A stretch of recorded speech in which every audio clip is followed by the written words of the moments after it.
Hi, I'm Kara. And I'm Matt. And today we're going to show you how we do our second brewing of kombucha.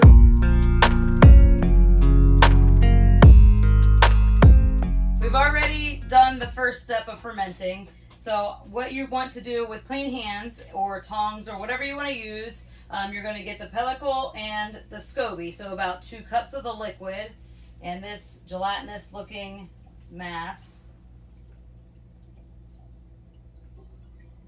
Gently, and then about 2 cups of the liquid.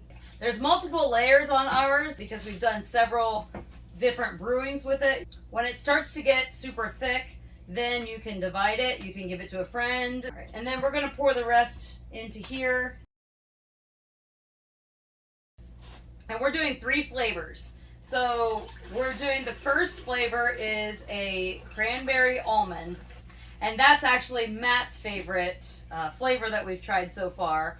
The second flavor we're going to do is lemon and ginger, and that's actually my favorite. It kind of tastes like a Sprite ginger ale mix. And the last flavor we're going to do is strawberry mint.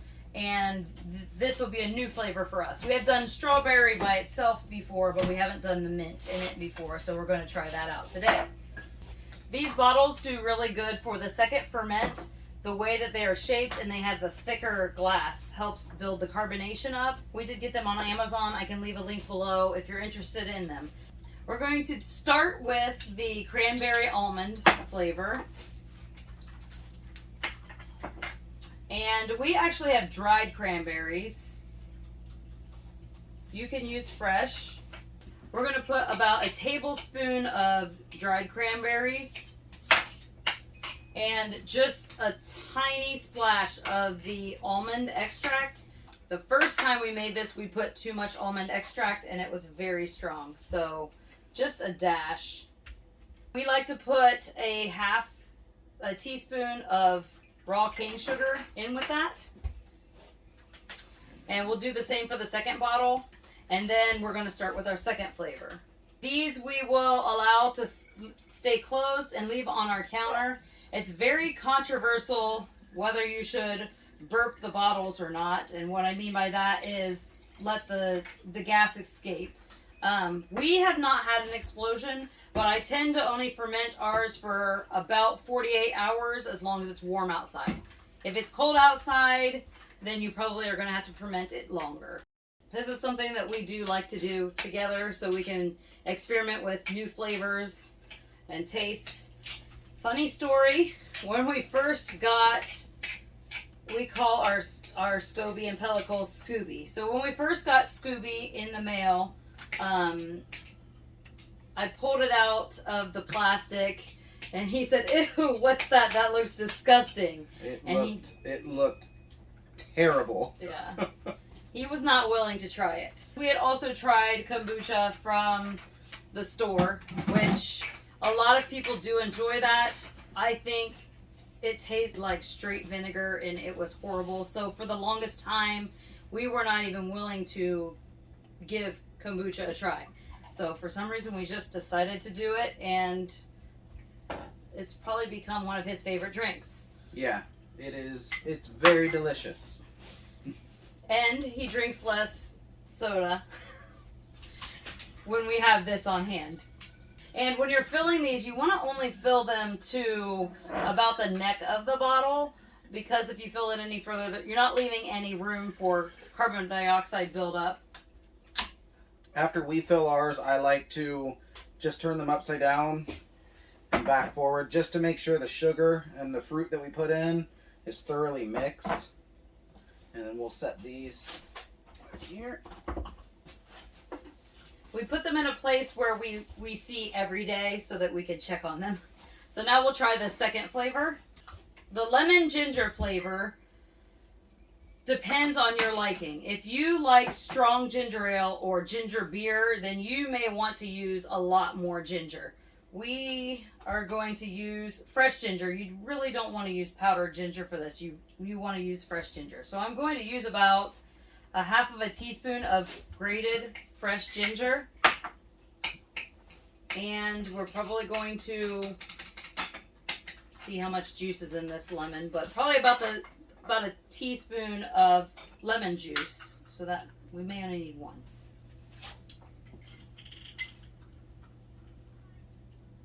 Well, maybe About a half a lemon. half a lemon is what we end up using. And I'm going to put a full teaspoon of sugar in this one, just because there's not as much sweetness in the lemon or ginger as there was in the cranberry.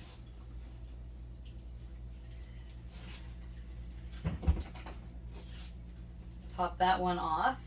This funnel makes it very handy for these small neck bottles. It actually fits perfectly in the bottle. And here's the second one. We're going to do the same thing. I don't know, we tend to get about 6 bottles with our first brew, which is a gallon.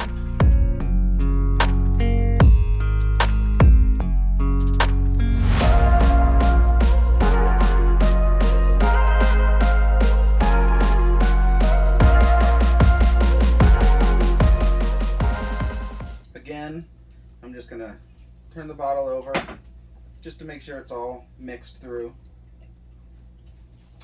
Not sure if that's the right thing to do or not, but That's how we do it. that's how we do it.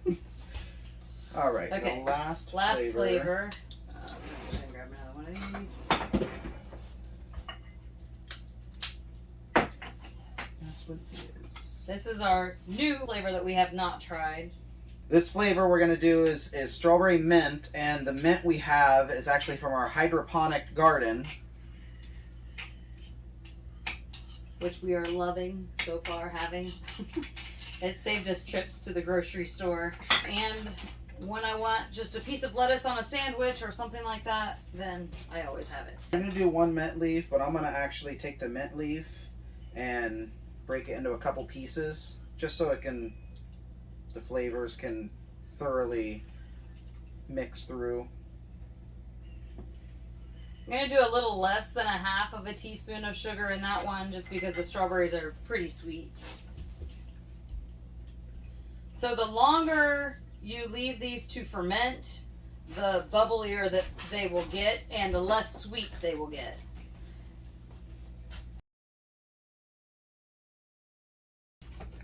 And last one.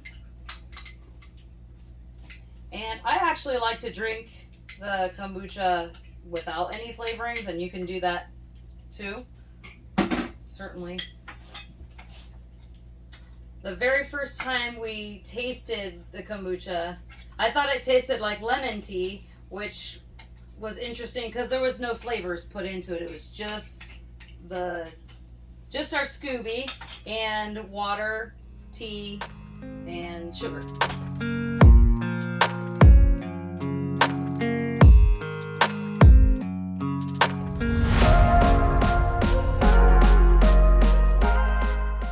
You want to make sure after they're full that there's no fruit stuck in the neck of the bottle. If there is, turn it again, just to make sure all of that fruit or whatever you're putting in it goes down in the bottle, because if it stays up where it's dry, it can actually mold. After they're finished fermenting for about 2 days, we will put them in the refrigerator, and they have a less chance of exploding if they're in the refrigerator. The cold just helps them grab on to the carbon dioxide better, so that keeps the bubbles in the drink instead of all over your ceiling or floor. Okay, after you're finished with your brew, what we like to do is put Scooby back in his little home, and we can either drink that, I fed it to my strawberry plant, or we can put it just back in here. We have a travel day coming up, so I'm not going to brew right away. I'm going to leave him in here with the 2 cups of liquid, and we're going to just travel with him, and then when we get to our next destination, then I will do the next brewing, which generally takes about 7 to 9 days, depending on weather. So once your kombucha is ready and you pop the tops, we like to strain the fruit out, and sometimes you get a little bit of a pellicle in there that starts to grow in your bottles. You can leave the fruit in if you want to drink it that way. The cranberries that are in here are actually really good, but for drinking, we like to strain it out just so it's a smooth drink. We just use the same funnel that we use to strain the first brew, and we'll just pour it through the strainer. Sometimes the fruit doesn't want to come out.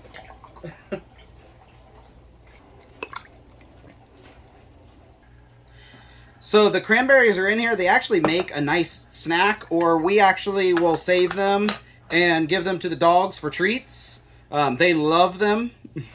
So I'm going to put these in a bowl here to save those. So then we will take our strained kombucha, the flavored kombucha, and we'll use the same funnel that we used the first time. And we'll just pour it back into the bottle. Oops.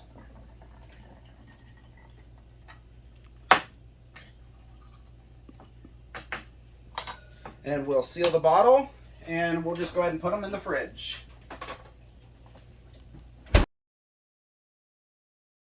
We hope that you'll give some of these flavors a try, and if you have any great flavor combinations, leave those in the comments below. We'll take a look at them, and we may give them a try. Thank you for following us on our journey with Grains in Small Places.